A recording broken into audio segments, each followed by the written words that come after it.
Iniciamos hoy, bueno, una exploración que creo que va a ser fascinante. Nos vamos a meter con las personificaciones en la mitología griega. Ya sabes, esa manera tan suya que tenían de dar forma a conceptos, a emociones, cosas abstractas al fin y al cabo. En esta serie, pues, hablaremos de Helos, de Anaideia, Ate, figuras muy interesantes. Pero hoy nos centramos en una, bueno, en una de las más potentes, Lisa. A veces también la llaman Lisa. Es la furia salvaje en persona, la rabia sin control, la locura más violenta. Vamos a intentar entender cómo veían los griegos esta fuerza tan destructiva. Exacto. Y estudiar estas figuras es que nos da una visión muy particular de cómo entendían ellos la mente humana, ¿sabes? Nos revela qué fuerzas creían que actuaban sobre nosotros, fuerzas que a menudo les daban pánico y que intentaban, bueno, comprender poniéndoles nombre, rostro. No son simples adornos, para nada. Entendido. Pues, a ver, Lisa, ¿qué sabemos de ella? De sus orígenes, digamos, su carácter mitológico. Se dice que es hija de Nix, la noche, una entidad, primordial, ¿verdad? Muy antigua. Y hermana de Eris, la discordia. Vaya familia. Esto ya nos sitúa un poco, ¿no? Pertenece a ese lado oscuro, temido. Desde luego. Y eso mismo define su poder, la capacidad de aniquilar el juicio, de borrar la razón y empujar a la destrucción ciega. Lo interesante es el miedo que provocaba. Representaba la pérdida total, absoluta del autocontrol. Y eso era, bueno, especialmente aterrador en una cultura que, al menos en teoría, valoraba tanto la sofrosine, la moderación, el dominio de uno mismo. Lisa es todo lo contrario. Claro, la antítesis total. Y esta fuerza tan bruta tenía una conexión muy directa con la guerra, ¿verdad? Se pensaba que los dioses, sobre todo Ares, el de la guerra más cruda, podían invocar a Lisa para meterles a los guerreros esa furia, ese frenesí casi animal. Así es. Y ahí, en la guerra, es donde vemos muy clara una dualidad importante. Ese estado de Lisa, esa locura furiosa, te podía dar una fuerza increíble, una invencibilidad momentánea. Es el menos heroico que vemos, por ejemplo, en la Ilíada. Pero claro, tenía doble filo. Esa misma ceguera de rabia, pues se podía volver contra los tuyos, contra tu familia, tus compañeros, o llevarte a una crueldad sin límites. Es esa tensión, ¿no?, entre la furia que necesitas para luchar y el peligro de que esa furia te devore por completo, a ti y a todo lo demás. Y aquí es donde llegamos al ejemplo, yo creo que el más terrible, el que cuenta Eurípides en Heracles. Es tremendo. Por culpa de Hera, que odiaba a Heracles, envían a Lisa para volverlo loco. Y el resultado es catastrófico. Heracles, totalmente fuera de sí, confunde a su mujer, Mégara, y a sus hijos con enemigos, y los mata, sin reconocerlos. No solo te muestra lo vulnerables que somos, incluso el héroe más grande, ante fuerzas que no podemos controlar, ya sean internas o divinas, sino que subraya las consecuencias devastadoras, irreparables de esa furia ciega. La desesperación de Heracles cuando vuelve en sí, cuando recupera la cordura, ese sentimiento de miasma, de estar manchado por lo que ha hecho, es una de las cosas más fuertes del teatro griego. Lisa actúa por orden de Hera, sí, pero se convierte en un símbolo terrible de esa lucha interna, de cómo el peor enemigo puede estar, pues eso, dentro de ti. O sea que para ellos, Lisa era como la encarnación de ese miedo tan profundo a perder el control, a que tu lado más irracional, más violento, tome el mando. Esa idea tan inquietante de que el monstruo no siempre viene de fuera, ¿no? Que puede vivir dentro, esperando. Es casi una advertencia sobre dónde acaban nuestras fuerzas frente a ciertas cosas. Exactamente. Es el terror a que el yo racional se disuelva, a diferencia de Ate, que es más la ceguera, el error, la ilusión que te lleva al desastre. Lisa es rabia pura. Es locura activa, destructora. Una fuerza elemental que no atiende razones. Queda claro, sí. Hoy hemos estado explorando a Lisa, esa personificación griega de la rabia sin frenos, de la locura que destruye, muy presente en la guerra, pero que también nos habla de lo frágil que puede ser nuestra propia mente.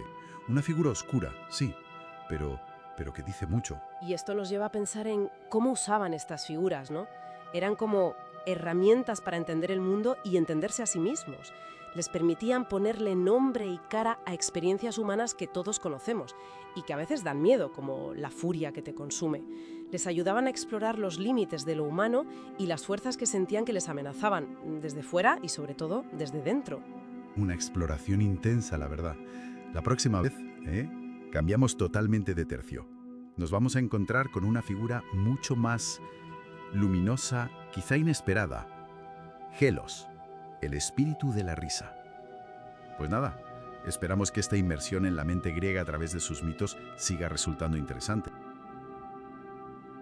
Bienvenida y bienvenido. Continuamos explorando las personificaciones de la mitología griega. Si la última vez nos adentramos en la intensidad de Lisa, la furia, hoy creo que el material nos lleva al otro extremo, ¿verdad? Así es, sí. Hoy toca un giro completo. Nos vamos a centrar en Helos. Helos, la personificación de la risa, del gozo espontáneo. Exacto. Y es curioso porque el nombre mismo, Helos, significa literalmente eso, risa, en griego antiguo. No estamos hablando de una deidad tipo Zeus o Atenea, nada de eso. Las fuentes lo pintan más como una presencia, una fuerza espiritual, un daimon. Espera, detente ahí un momento. Daimon. ¿Qué significaba eso exactamente para los griegos? ¿Cómo lo diferenciamos de un dios mayor? Buena pregunta. Pues ser un daimon lo colocaba en un plano, digamos, intermedio. No era un dios lejano del Olimpo. Sugiere que la risa no la veían solo como un regalo divino y ya, sino como algo, bueno, casi tangible, una fuerza presente en el día a día, Ajá. capaz de influir en el ánimo, en el ambiente de un sitio, una energía, pues eso, más cercana a nosotros, a la experiencia humana. Entiendo. Una fuerza palpable, sobre todo. Me imagino que en momentos de celebración, ¿no? Lo vemos asociado mucho a Dionisio. Totalmente sí. Dionisio, el vino, la fiesta, el éxtasis. Helos era un compañero habitual en su séquito. Claro. Fiestas de teatro, sobre todo en las comedias, claro. Era como esa chispa divina que enciende la alegría del grupo, ese desborde que surge cuando la gente celebra junta. No era solo pasarlo bien, era parte del rito. Y esa conexión con lo ritual me lleva a otro punto que me ha parecido fascinante en las notas que tenemos. La risa como sanación. Ahí has tocado un punto clave. Para ellos, para los griegos, esa alegría que Helos representa, bueno, no era solo diversión. Estaba conectada con la salud del espíritu, con el equilibrio emocional. Reír, sentir esa alegría, era una forma de terapia. Una terapia. Sí, de sanar el alma. Hay interpretaciones que sugieren incluso que era como una catarsis, pero en positivo. O sea, no como la tragedia que purga con miedo y pena. Exacto. Si el drama purificaba así, Helos ofrecía una liberación parecida, pero a través del jeje, del disfrute compartido, de la risa conjunta. Una catarsis alegre. Es potente la idea, ¿eh? Pero, a ver, si era tan importante, ¿por qué no tiene grandes mitos? ¿No le dedicaron templos o algo así? Es verdad. No encontramos grandes historias sobre él, ni parece que hubiera templos solo para Helos. Su culto era más difuso. Difuso. Sí, integrado en otras celebraciones más grandes, sobre todo las de Dionisio o fiestas populares. Quizás esto indica que lo veían más como una cualidad, ¿sabes? Una cualidad de ciertos momentos, de ciertos estados de ánimo, más que un dios al que rendir culto por separado. Vale. Su presencia se sentía, se invocaba, pues, al reír juntos. Ahí estaba Helos. Entiendo. Entonces, su propia existencia en el mito, aunque sea discreta, ya nos dice mucho. Exactamente. La figura de Helos simboliza lo mucho que valoraban los griegos el humor, la risa, como algo esencial. Incluso en ese mundo que a veces vemos tan lleno de tragedias, ¿no? Claro, era un panteón lleno de conflictos, de dioses a veces terribles, pues había un espacio reconocido para la ligereza, para el alivio que trae la risa. Quizás nos enseña que reír no es solo evadirse de lo duro. Efectivamente. Yo creo que lo interesante es que Helos sugiere que la risa puede ser también una forma de enfrentar la realidad, de mirarla desde otro sitio. En ese universo mitológico tan intenso, Helos era un respiro necesario, un recordatorio de la humanidad compartida en la alegría. Un contrapunto vital, ¿sí? Un contrapunto vital, me gusta eso.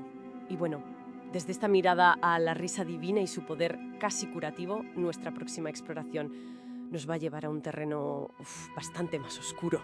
Sí. Indagaremos en Anikeya, la personificación de la crueldad, la desvergüenza, la falta total de compasión. Un cambio radical, desde luego. Esperamos que nos acompañen para seguir desentrañando estas figuras tan reveladoras. Bienvenidas y bienvenidos a esta nueva inmersión. Ya hemos tocado un poco la furia, ¿no?, con Lisa, y también la alegría con Helos. Eso es. Pero hoy nos metemos en un terreno bastante más frío, más perturbador, diría yo. Vamos a hablar de Anaideia. Exacto. Entramos ya en el tercer capítulo de esta serie y Anaideia representa una faceta muy oscura. Es la personificación griega de la crueldad, sí, pero también de la insensibilidad, la desvergüenza y, sobre todo, la impiedad. La impiedad. Sí, su nombre mismo, Anaideia, significa literalmente eso, falta de compasión o incluso descaro. Es el símbolo de la dureza de corazón, pero llevada al extremo. Falta de compasión, dureza de corazón. Suena muy directo, la verdad. Pero a ver, ¿cómo la entendían los griegos exactamente? ¿Era una diosa como las otras? ¿Con sus templos y tal? No exactamente como Zeus o Atenea, no. Se la imaginaba más bien como una fuerza abstracta, pero hecha figura, ¿sabes?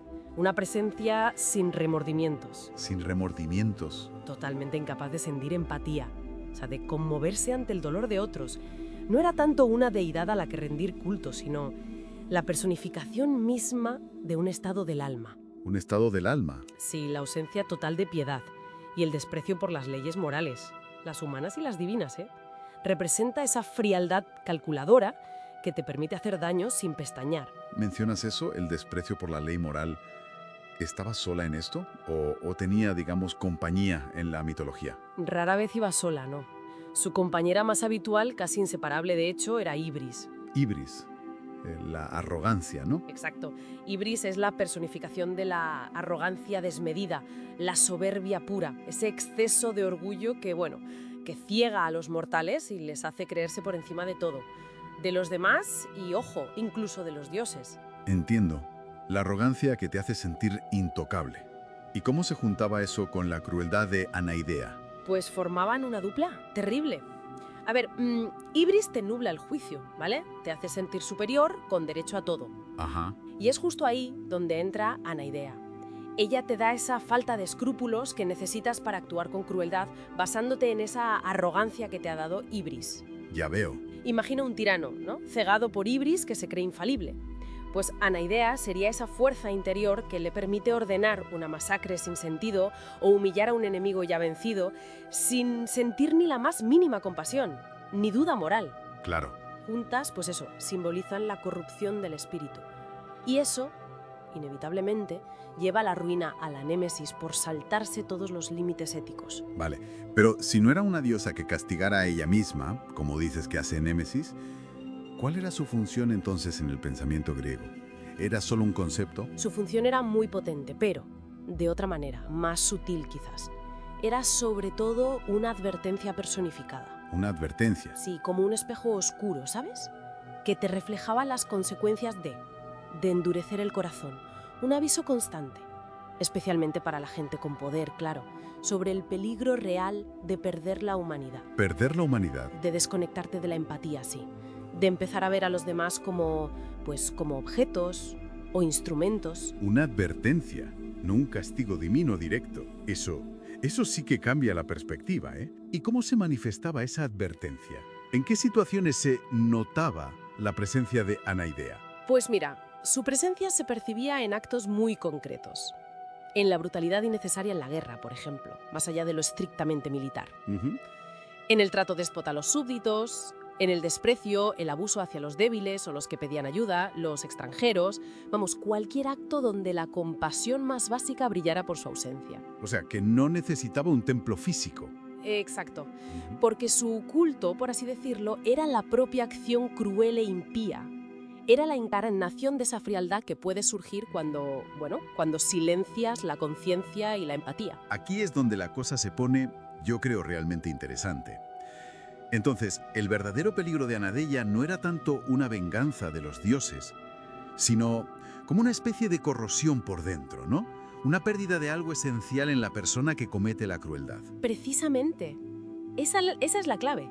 Es la manifestación de la impiedad, entendida no solo como una ofensa a los dioses, que también, sino como la ruptura de esa conexión compasiva fundamental, con otros seres humanos, con tu comunidad. La deshumanización. Es la deshumanización activa, ¿sí? Perder la capacidad de sentir con el otro, de reconocer su humanidad.